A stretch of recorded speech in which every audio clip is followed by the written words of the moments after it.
అట్లా కాదు మా కరెక్ట్ ఎక్కడ ఉన్నాం గోవాలో ఫ్రస్ట్రేషన్ వచ్చేసి బీపీ పెరిగిపోయింది. నాకేందంటే అది ఇక నువ్వు అన్నావు కదా మేనిఫెస్టేషన్ ఇట్లాంటివి గలీజ్ పనులన్నీ అయితాయి నాకు. వేడి చచ్చిపోతున్నాము, సముద్రంలో అలా నవ్వుకుంటూ ఉండాలి కానీ వేడి తొబ్బేస్తుంది. అంటే ఇంకా పైన అట్లా అట్లా లిట్టలు కట్టుందంటే వర్షం ఇక నిప్పున వర్షం కురిపిస్తుంది సూర్యుడు పైకి. అట్లా కూర్చొని పక్కనే ఒక రూమ్ పెట్టిండ్రు, ఏసీ ఉంది అందులో. శివా పోతా ఇంకా ఒక్క షాట్ అన్నా పోతా, నేను చచ్చిపోయేలా ఉన్నాను, నేను నాకు ఒక్క సెకండ్ నిజంగా ఇంకా అబ్బాయి ప్రంతి పిల్లలు ఏమైపోయింది నా జీవితం ఏంది కానీ నేను చచ్చిపోతానా అని అయిపోయింది. ఓకే అన్నారు. ఇక అక్కడే లుంగి ఇట్లా తీసి అఫ్కోర్స్ షార్ట్స్ ఉన్నాయి, ఇక షార్ట్స్తో పరిగెత్తిన లోపలికి పరిగెత్తి వెళ్ళి తలుపు అట్లా వేసుకోగానే ఒక్క సెకండ్ చల్లగా ఉండింది. బతికినాన్రా అని చెప్పి ఆ తలుపు వేసి అట్లా బెడ్ మీద అలా పడ్డాను, కరెంట్ పోయింది. సారీ నవ్వద్దు, నీ కష్టం పగవాడికి కూడా రాకూడదు మీకు కూడా రావద్దు. నిజంగా నాకు కరెంట్ పోయింది. కరెంట్ పోయి నేను ఇంకా ఫోను, అమ్మ కరెంట్ పోయింది, ఇంటి దగ్గర జనరేటర్ లేదా, దరిద్రం చూడు.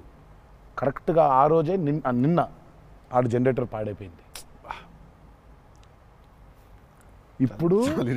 ఇప్పుడు బయటికి వెళ్తే ఒక టార్చర్, లోపల ఉంటేమో అవన్ అయిపోయింది ఇది. ఇక ఇప్పుడు నేను లోపల ఇప్పుడు బయట ఒక చికెన్ లాగా ఫ్రై అయిపోవాలా, తందూరు అవ్వాలా, లేకపోతే లోపల ఇడ్లీ లాగా స్టీమ్ అవ్వాలా. ఈ మీమాంసలో సౌత్ ఇండియన్ ఇంకా ఇంకా ఏంటో ఇంకా ఇది ఇంకా ఇంకా అసలు నా వల్ల ఒక బనీని చింపేద్దాం అనుకున్నా.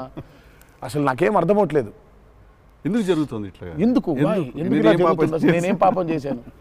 ఇలా జరుగుతుంటే ఒక అరగంట పోయింది, 40 నిమిషాలకి కరెంట్ వచ్చింది.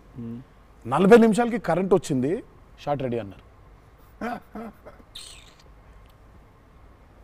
సరే ఇప్పుడు నేను చెప్తా ఇంకా అవ్వలేదు. ఇప్పుడు ఇది ఎంతసేపు అవుద్ది వేడి, ఇది చల్లబడాలి కదా, ఇది చల్లబడేలోపు టైం లేదు. ఇది చల్లబడాలంటే ఆ రూము ఆ పర్టికులర్ మూమెంట్లో ఈజీగా 15-20 నిమిషాలు పడుతుంది. ఈలోపు షార్ట్ రెడీ అన్నారు. సరే షార్ట్ రెడీ కదా అని చెప్పి మూసిన కర్టన్ ఇట్లా తెరిచిన, షార్ట్ రెడీ కదా శివ ఎక్కడున్నాడని చూద్దామని. ఈ కర్టన్ ఇట్లా తెరిచేసరికి ఈయన రాజు సుందరం మాస్టర్ పరిగెడుతున్నారు నా రూమ్ వైపు. నాకు అర్థం కావట్లేదు వీళ్ళు దేనికి ఇట్లా పరిగెడుతున్నారని. అక్కడ చల్లగా ఉంది వద్దామేమన్నా. వచ్చిన తర్వాత చూస్తే అప్పుడు ఆయన చెప్తాడు స్టోరీ ఏంటో. సార్ మాది వేరే, అందరం కలిసి భోజనం చేస్తాను, ఆ చెమటలతోనే ఇది అయింది, కరెంట్ లేదు, బయట కాలిపోతుంది, టెంట్లో కూడా బ్లాక్ క్లాత్ టెంట్లు అయ్యి తగులుతుంది, అసలు వేడి ఇటు నుంచి వస్తుంది, అలా ఉంది. మాదేంటి హీరో రూము, ఏసీ కట్టెన్లు వేసి ఉన్నాయి, లోపల జరిగే టార్చర్ ఇలాగా ఉందేమో అనుకుంటున్నారు మీరు అక్కడ. ఆ చిన్న దూరితే ఏదో అని సరే కాసేపు రిలాక్స్ అవుతున్నారేమో, కట్టెన్లు వేసి ఉన్నాయి, ఇప్పుడు వెళ్ళి డోర్లు కొట్టి మరి తుఫాన్ వచ్చినట్టు బయట బాగోదులే అనే ఫీలింగ్లో ఉంటే వీళ్ళిద్దరు అట్లా వెయిటింగ్, ఇట్లా ఇద్దరు అలా వెయిటింగ్, కర్టెన్ ఎప్పుడు తెరుస్తాడా అర్థమైంది. చిన్న ఉన్నారు చూస్తున్నారు మనల్ని, పరిగెత్తుదాం లోపలికి ఏసీ కోసం అని వచ్చాడు. ఎక్కడికన్నా చచ్చిపోతున్నా అన్న, అయిపో అవ్వట్లేదండి, ఇక్కడ కూడా అట్లాగింది పరిస్థితి, ఏం పెద్ద లేదు, రండి